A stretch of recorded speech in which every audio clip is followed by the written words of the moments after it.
Hi friends, welcome to my channel. இன்றைக்கி நம்ம சேனலில் ஒரு சூப்பரான தொக்கு ரெசிபி தாங்க போட்டிருக்கேன். அதுக்கு வந்து இன்றைக்கி நெல்லிக்காய் வச்சு தொக்கு செஞ்சுருக்கேன். பெரிய நெல்லிக்காய் வச்சு நான் தொக்கு செஞ்சுருக்கேன். பெரிய நெல்லிக்காய் வந்து இப்போ வந்து சீசன் தான், நிறைய நெல்லிக்காய் கிடைக்கிது. நான் சந்தையில் வாங்கிட்டு வந்தேன். அதில் ஒரு 1/4 கிலோ கொஞ்சம் கூடவே தான் இருக்கும். வாங்கிட்டு வந்தே நாளாச்சு. செய்யணும்னு செய்யவே முடியலைங்க. இப்போ செஞ்சுருவோம்னு செஞ்சுட்டேன். அதுக்கு வந்து நான் நல்லா கழுவிட்டு இட்லி செட்டில் வச்சு நம்ம வேக வச்சு எடுத்துக்கிட்டோம்னா அதுவே இந்த மாதிரி விரிசல் விட்டு வந்துடும். நம்மளுக்கு அதிலே தெரிஞ்சிடும் வெந்துருச்சுன்னு. அதை எடுத்தோம்னா அந்த விதையெல்லாம் எடுத்துகிட்டு இந்த மாதிரி எடுக்க ஈஸியாக எடுக்க வரும். நம்ம கட் பண்ணி போடணும் கிடையாது. எடுத்துகிட்டு அதை மிக்சியில் போட்டு நைஸாக நம்ம அரைச்சி வச்சுக்கணும். ரொம்ப நைஸாக அரைக்கக்கூடாது, கொஞ்சம் குறகுறப்பு தன்மையோடு இருந்தால் தான் நல்லாயிருக்கும். அரைச்சி வச்சுட்டு அதுக்கப்புறம் நம்ம ஒரு கடாயில் எண்ணெய் ஊற்றி, எண்ணெய் காஞ்சதும் கொஞ்சோண்டு கடுகு, கொஞ்சம் வெந்தயம், ஒரு 1/4 ஸ்பூனுக்கு குறைவாகவே போட்டுவிட்டு கொஞ்சம் பெருங்காயத்தூள் போட்டுக்கோங்க. கட்டி பெருங்காயம் போட்டால் கூட இன்னும் நல்லாயிருக்கும். நான் அதை உடைக்கலை, அதனால் இது பெருங்காயத்தூள் போட்டிருக்கேன். இதை நல்லா நான் அரைச்சி எடுத்து வச்சுருக்கேன். அப்புறம் அதே எண்ணெயில் நல்லா எண்ணெய் அது பொரிஞ்சதுக்கப்புறம் நம்ம அரைச்சி வச்சுருக்க இந்த நெல்லிக்காயை அதில் சேர்த்துக்கணும். நம்ம அதுக்கு முன்னாடியே மிளகாத்தூள் சேர்த்துக்கணும். மிளகாத்தூளை எண்ணெயில் போட்டு கரிஞ்சிடக்கூடாது. கரிஞ்சிருச்சுன்னா கலர் மாறிடும். அதனால் நான் வந்து எண்ணெய் கொஞ்சம் காஞ்சிருச்சுன்னு மிளகாயை கொஞ்சம் இந்த நெல்லிக்காய் சேர்த்துருக்கேன். நம்ம அதுக்கு முன்னாடியே எண்ணெய் கொஞ்சம் மிதமான இதில் காஞ்சிட்ருக்கும்போதே நம்ம அதில் வந்து நம்ம உரப்பு மிளகாத்தூள் போடும்போது அது வந்து கலர் கொஞ்சம் எடுத்து கொடுக்கும். ஆனால் அதே நேரம் அது கரைஞ்சிடக்கூடாது. அதையும் கவனமாக பார்த்துக்கிட்டு நம்ம செய்யணும். மிளகாத்தூள் வந்து ஒரு 1/2 ஸ்பூனு கிட்ட போட்டிருக்கேன்.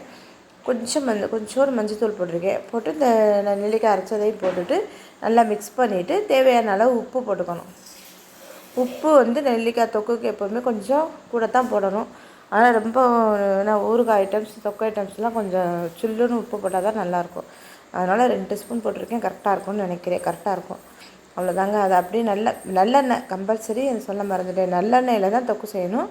நல்லெண்ணெய் நம்ம எவ்வளோக்கு எவ்வளோ நல்லெண்ணெய் ஊற்றுறோமோ அவ்வளோக்கு அவ்வளவு தொக்கு டேஸ்ட்டாக இருக்கும். அதே மாதிரி இந்த தொக்கு ஊறுகாய் ரெசிபிக்கெலாம் நல்லெண்ணெயும் உப்பும் தான் ப்ரிசர்வேட்டிவ். அதனால் அதை தான் கண்டிப்பாக நம்ம வந்து சேர்க்கணும். நல்லெண்ணெய் தான் சேர்க்கணும்.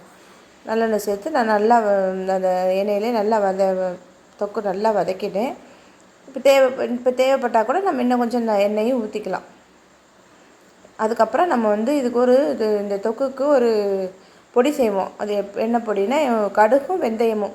கடுகு 2 பங்குனா வெந்தயம் 1 பங்கு, அந்த அளவுக்கு போட்டு பொடியை வந்து வெறுஞ்சட்டியில் போட்டு வறுத்துட்டு அதை குறன்னு அரைச்சி அதை கடைசியில் இறக்க போகிற ஸ்டேஜில் அதை சேர்த்துட்டு நல்லா மிக்ஸ் பண்ணி விட்டுட்டு இந்த இடத்துல உப்பெல்லாம் போதுமான்னு பார்த்து செக் பண்ணிவிட்டு நல்லா மிக்ஸ் பண்ணிவிட்டு ஒரு 2 நிமிஷம் 5 நிமிஷம் நம்ம வதக்கினோம்னாலே போதும். அவ்வளோதான், தொக்கு ரெடி ஆகிடுச்சு. நல்லா எண்ணெய் பிரிஞ்சு வரும்.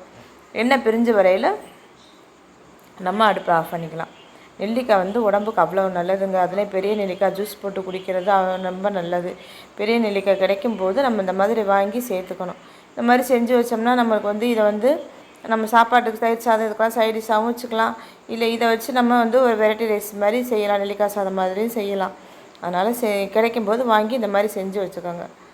இதை நம்ம இதை அரைக்காமையும் நம்ம கட் பண்ணதோடையும் சேர்த்து செஞ்சுக்கலாம். அந்த பாருங்கள், எண்ணெய் பிரிஞ்சு வர ஸ்டேஜில் அமர்த்திக்கலாம். நெல்லிக்காய் வந்து முடி வளர்ச்சிக்கு அவ்வளோ நல்லது. பெண்களுக்கு அவ்வளோ நல்லது. கண்ணுக்கு ரொம்ப ரொம்ப நல்லது.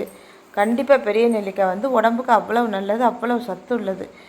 இந்த மாதிரி எல்லாம் தொக்கு செஞ்சுட்டு ஆற வச்சுட்டு இந்த மாதிரி ஒரு கண்ணாடி பாட்டில் போட்டு மூடி வச்சிடணும்.